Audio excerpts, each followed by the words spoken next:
Hey guys, Apotheosis here again. Welcome back to another strategy for Iscariot 12, and I hope you guys know just how excited and how happy I am to make this video. I know how much the community is dying for a strategy outside of the one-shot comp that we've been running for Ime, who's a much harder boss than Iscariot, where I think in the progression path you should go for Proto to Trent to Iscariot, and then we'll come to Ime later. But a lot of people just don't have the stats on their Kang Rim, on their Kartia, or on their Baron to pull off the one-shot strategy that we've been using. So I am so happy to finally have something for you guys that a lot more people should be able to attain. Don't be worried about my Kang Rim. I planned ahead for you guys. I took things off and gave him stats that are attainable for you guys to pull the strategy off. So we're going to go through it in detail, and then I'll roll the B-roll at the end for you to take a look at an example of a kill. Alright guys, enjoy.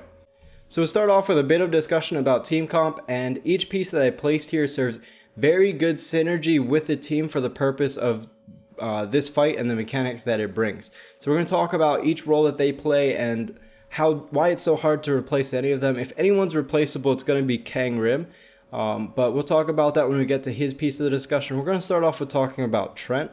Trent is a powerhouse on this fight. If you know the mechanics at all, he brings curse effects, weaken effects, and a seal spell effect. So there's a lot of harmful effects on this fight that we need to prevent or remove.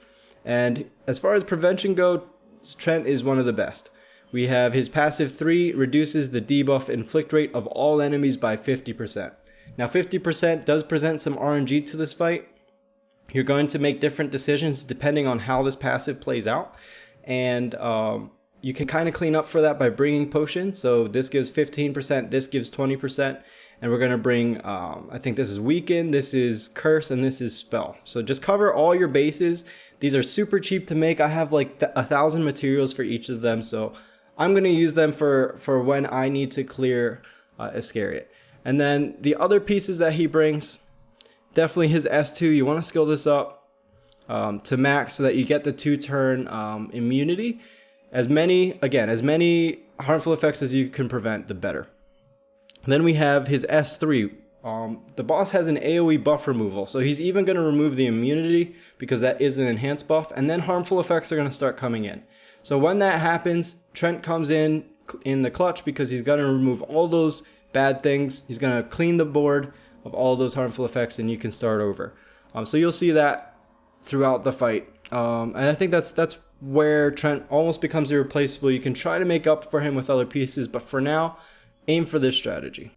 And wrapping up discussion on Trent, I can talk to you about why I decided to bring a second healer to this fight. So we'll talk about Freya. She's really here just to provide access to people that don't have +5 transcended units, because that comes up in a lot of the strategies that we end up making.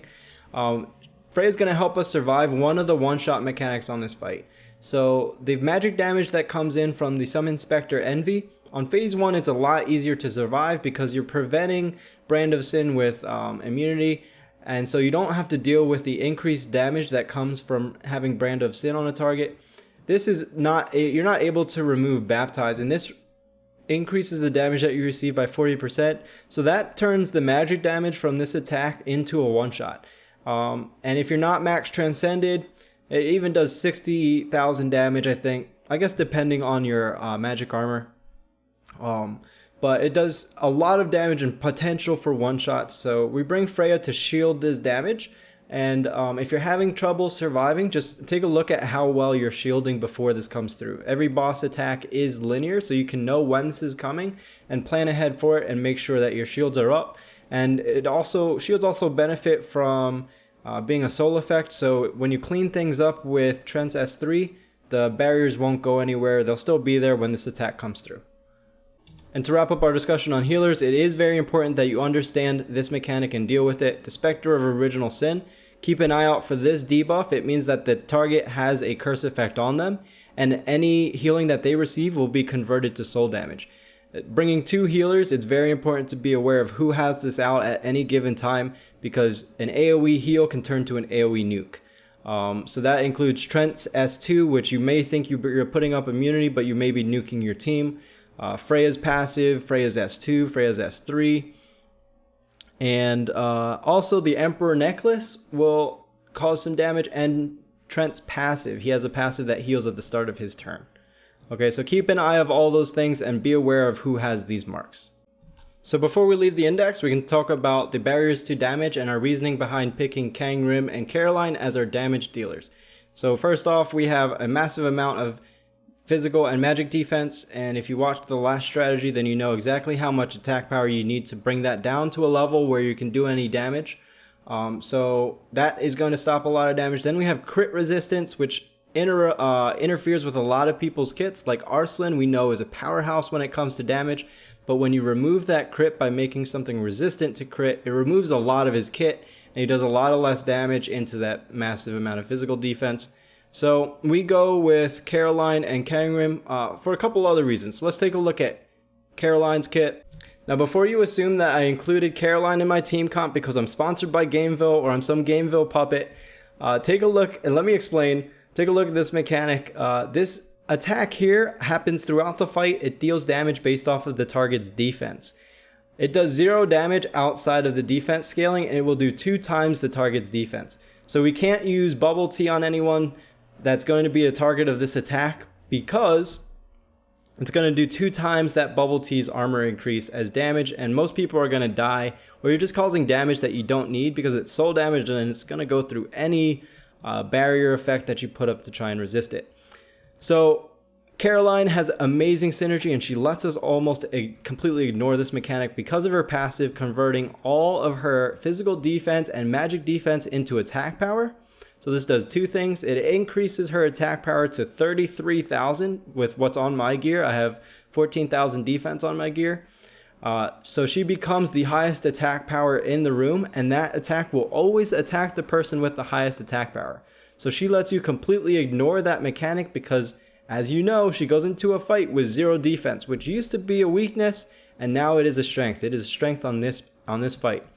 The other thing is, it allows you to use Bubble Tea even if you're not really gaining any benefit from the armor that Bubble Tea presents or the healing, because it gets removed all the time. You can use Bubble Tea as a buff removal prevention because when the boss does that AoE buff removal, it's removing 2 effects. So if you have more than 2 effects, you can use it as kind of like a filter to leave some effects on your people. But she's not going to gain any Bubble Tea because any buffs get converted to attack power, which again, that was a weakness, right? We didn't use Caroline because of the prevalence of Bubble Tea in the meta and how much you needed to bring to keep Caroline alive, right? Then you needed to bring shields. Well, guess what? We're not using Bubble Tea on this fight. If you're not using Caroline, you should not. And we're bringing shields. So guess who becomes meta for this fight? It's Caroline. So it's not just because I'm a puppet. She's actually very strong. She does a lot of damage. And guys, gearing her is so much fun for this fight. You can use gear that you thought was trash. Okay, this is event gear. And you look at this, you're like, man, these rolls are terrible. Right? It's actually really strong for Caroline. We got one good roll crit here, but this actually becomes attack power for Caroline. You know, and then you also don't have to worry about the main stat, where this piece might be a stronger piece for one of the other damage dealers. It's less strong on Iscariot because it has that physical defense, and you want to bring the magic defense gear like I mentioned earlier. It doesn't matter for her, right? You can use this piece on her, and it becomes a really strong piece because we have attack here, we have attack here. She's basically wearing 4 weapons. She's really strong. She's a lot of fun to play with. Skill her up and use her on this fight, guys. So next we'll talk about who I said was the most replaceable unit on the team, but why I think you should keep him here. Kang Rim fills 2 roles. He brings crowd control and scales damage pretty well on a fight that's hard to do damage. So normally we would look at Arslan, Chloe, or Sally to fill these roles, but the boss is immune to physical effects. So that takes away that part of their kit and makes Kang Rim basically the go-to for these 2 roles.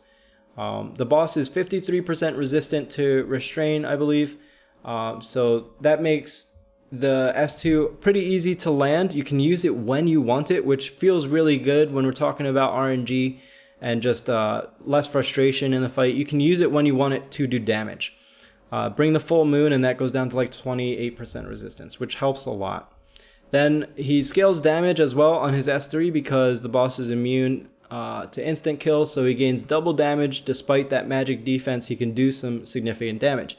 Now, if you take a look at my kill, my Kang Rim does not do a lot of damage. Caroline really carries the damage, but that's because of my poor implementation of the damage window. So we'll talk about how to use this restrain to do damage. So phase 2 is by far the most dangerous phase. It's from 70 to 20%, and you want to get out of it as soon as possible. So we've talked about damage when it matters before. This is where you want to save your CC and your restrain for.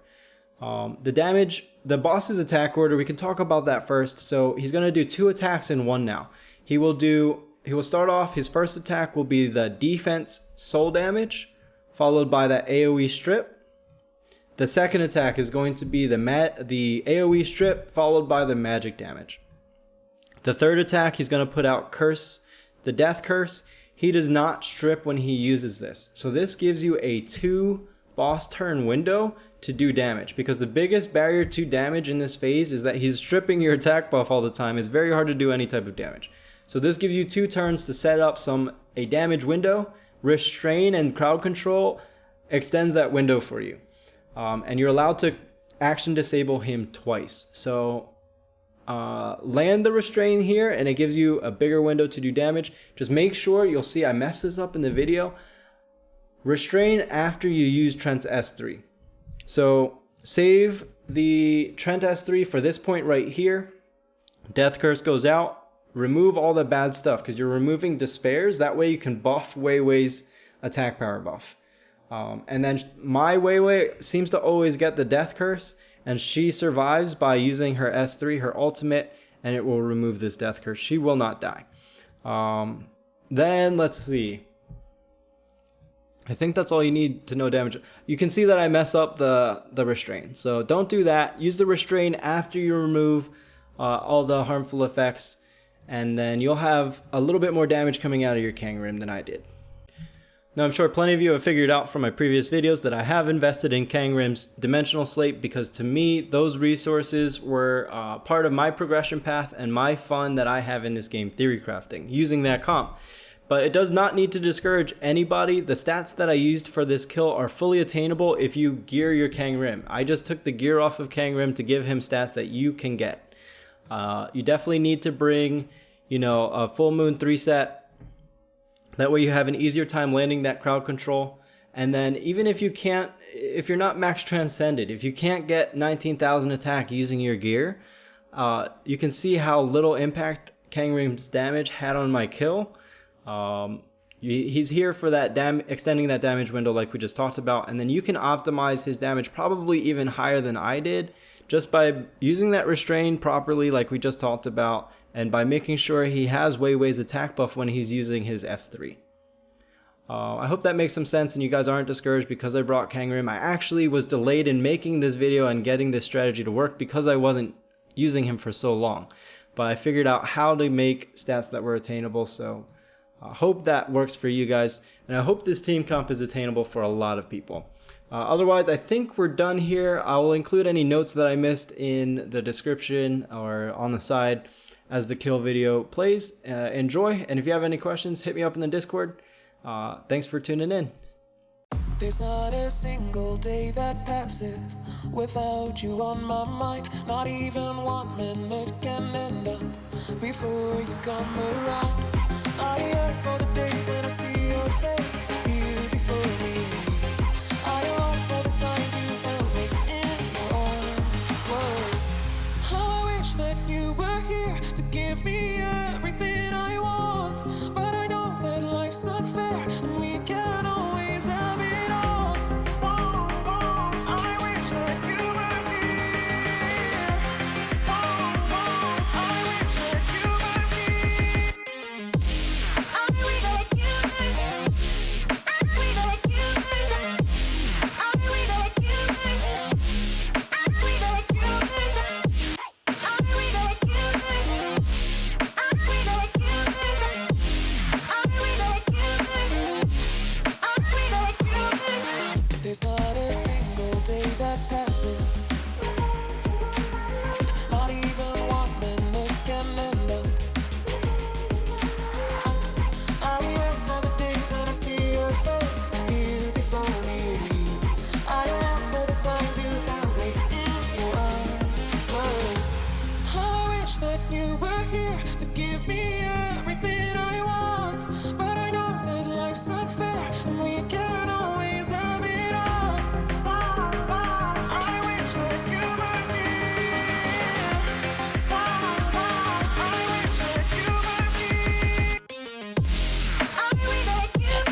Empty hearts and neon lights, they're playing with my mind. Gotta get out of here tonight. Oh, I wanna run off and fly, and I'll tell myself it's fine to be alone, just to find somewhere that finally feels like home. Oh, oh, oh. I hate all this overthinking. Oh, oh, oh, oh. The more I swim, the more I'm sinking. Take me to a world of silver. No more heartbreaks, tears, painkillers. Take me somewhere unfamiliar. Bring me back to where we started out. Get me out of now, to where we started out. Get me out of now, to where we started out. La la la la la, oh, oh. Get me out of broken hearts and starting fights, turning truth to lies. Gotta get up, stop wasting time. Yeah, I wanna run off and fly, and I'll tell myself it's fine to be alone, just to find somewhere that finally feels like home. Oh, oh, oh. I hate all this overthinking. Oh, oh, oh, oh. The more I swim, the more I'm sinking. Take me to a world of silver. No more heartbreaks, tears, painkillers. Take me somewhere unfamiliar. Bring me back to where we started out. Get me out of now, to where we started out. Get me out of now, to where we started out. Oh no,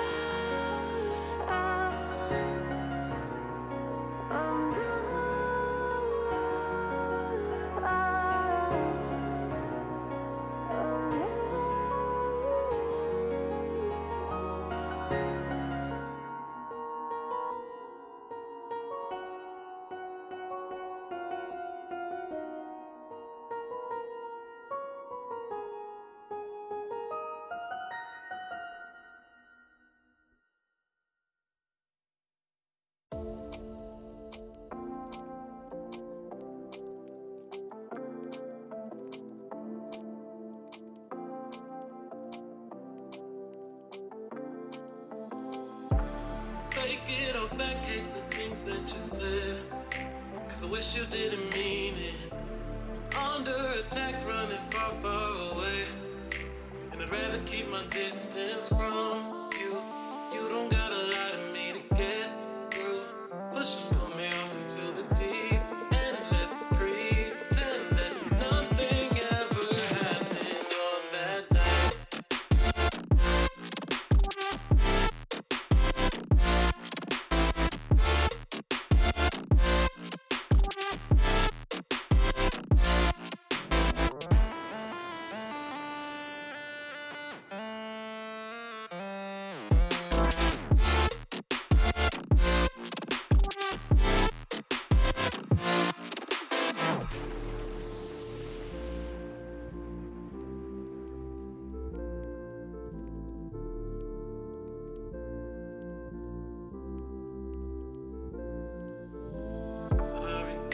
Confession I shouldn't have spoke, 'cause you didn't feel the same way about me, and it's eating me alive all of the time. So I'd rather keep my distance from you. You don't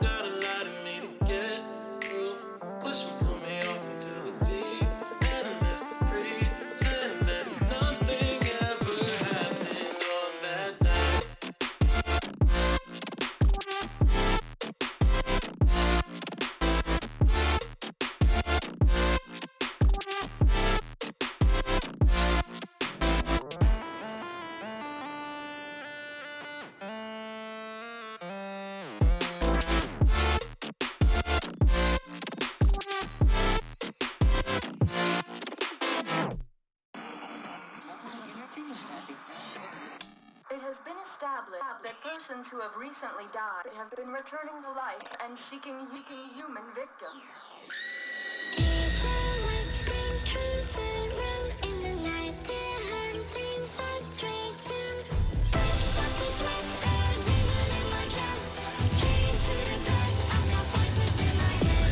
Voices in my head.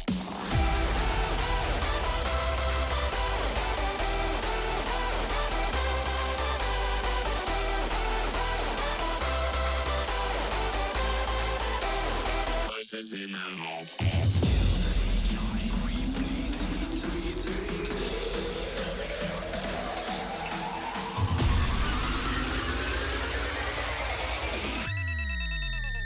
Voices in my head.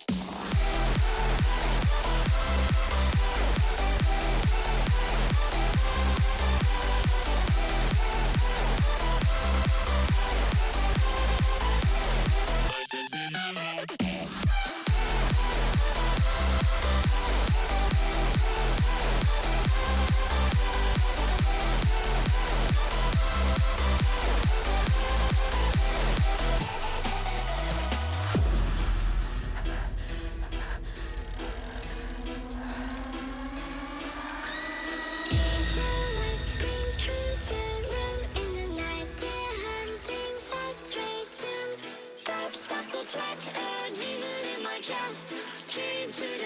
I've got voices in my head.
Voices in my head.